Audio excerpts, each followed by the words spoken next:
good friend William. It's 2 o'clock in the morning and most of our men are asleep in their dugouts. Yes, I could not sleep myself before writing to you of the wonderful events of Christmas Eve. In truth, what happens almost seems like a fairy tale, and if I hadn't been through it myself, I would scarce believe it. Just imagine, while you and the family sang carols before the fire there in London, I did the same with the enemy soldiers here on the battlefields of France. As I wrote before, there has been little serious fighting of late.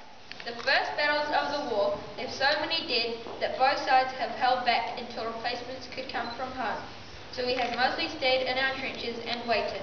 But what a terrible waiting it has been, knowing that any moment an artillery shell might land and explode beside us, in the trench killing or maiming several men, and in the daylight not daring to lift our heads above ground for fear of a sniper's bullet. And the rain, it has fallen almost daily. Of course it collects right up into our trenches, where we must go bail it out with pots and pans. And with the rain comes mud, a good foot or more deep.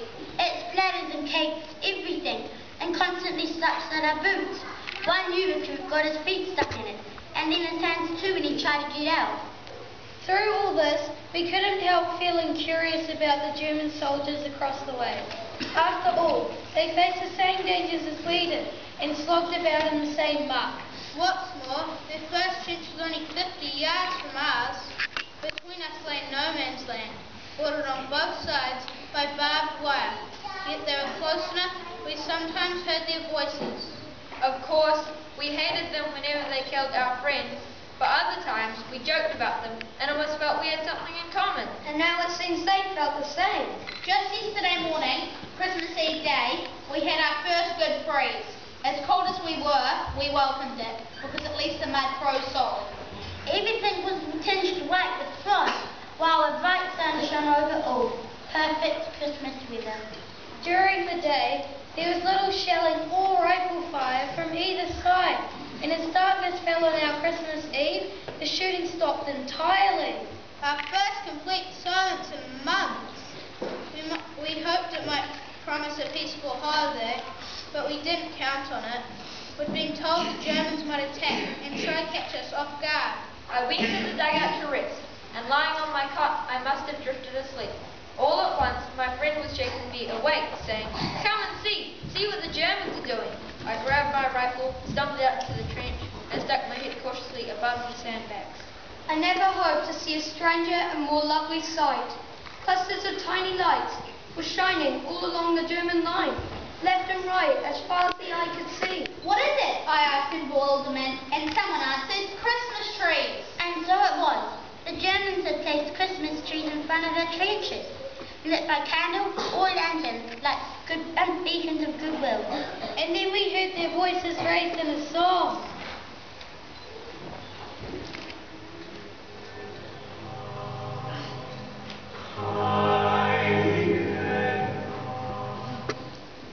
This carol may not yet be familiar to us in Britain, but one soldier knew it and translated. Silent night, holy night. I've never heard one lovelier or more meaningful in that quiet, clear night, its dark softened by a first quarter moon. When the song finished, the men in our trenches applauded. Yes, British soldiers applauding Germans. Then one of our own men started singing, and we all joined in.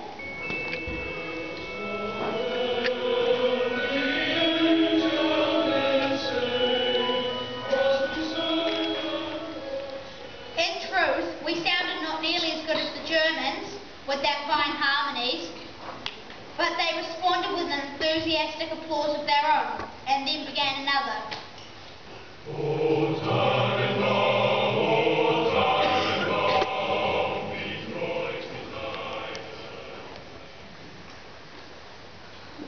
Then we replied,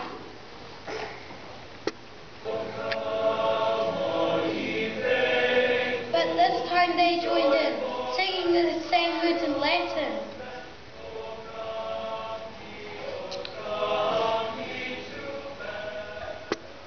British and German harmonizing across no man's land.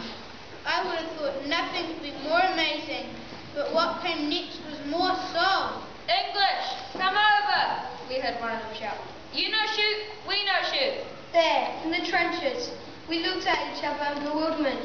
Then one of us shouting doubtingly, "You come over here!" To our astonishment, we saw two figures rise from the trench, climb over the barbed wire, and advance unprotected across no man's land.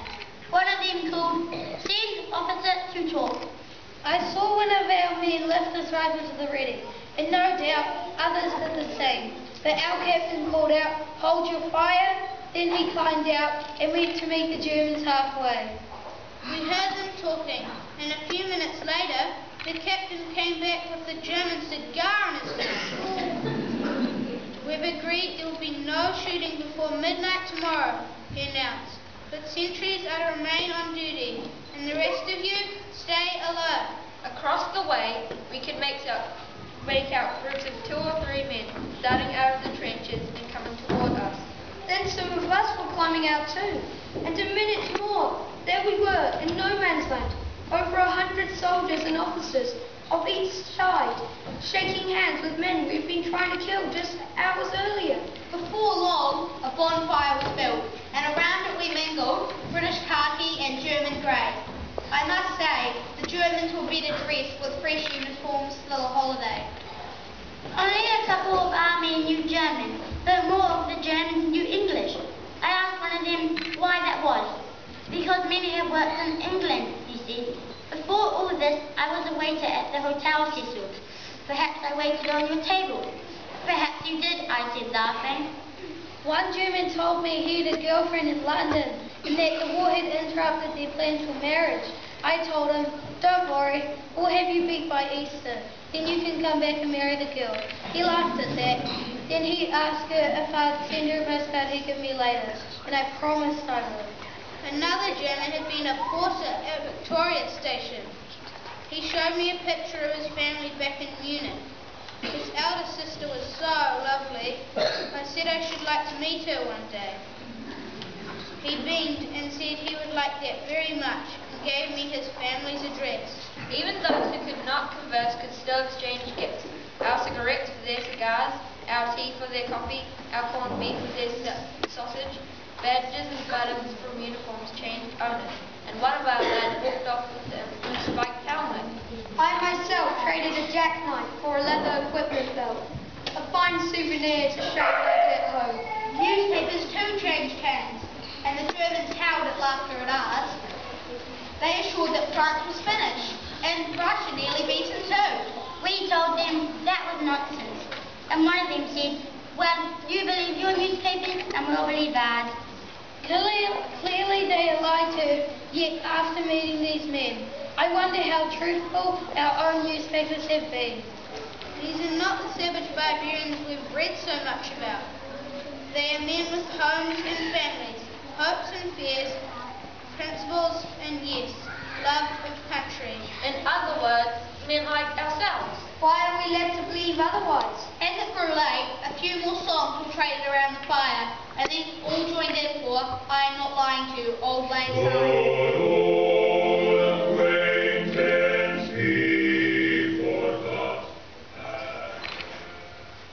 Then we parted with promises to meet again tomorrow. And even some talk of a football match. I was just starting back to the trenches when an older German clutched my arm. "My God," he said, "why cannot we have peace and all go home?" I told him gently that you must ask your emperor. He looked at me then, searchingly. "Perhaps, my friend, but also we must ask our hearts." And so, dear mother, Dear wife, dear friend, dear sister, tell me, has there ever been such a Christmas Eve in all history? and what does it all mean? This impossible befriending of enemies? For the fighting here, of course, it means regrettably little. Decent fellows those soldiers may be, but they follow orders and we do the same. Besides, we are here to stop their army and send it home, and never could we shirk that duty. Still, one cannot help imagine what would happen if the spirit showed here, fought by the nations of the world. Of course, disputes must always arise. But what if our leaders were to offer well wishes in place of warnings? Songs in place of blurs?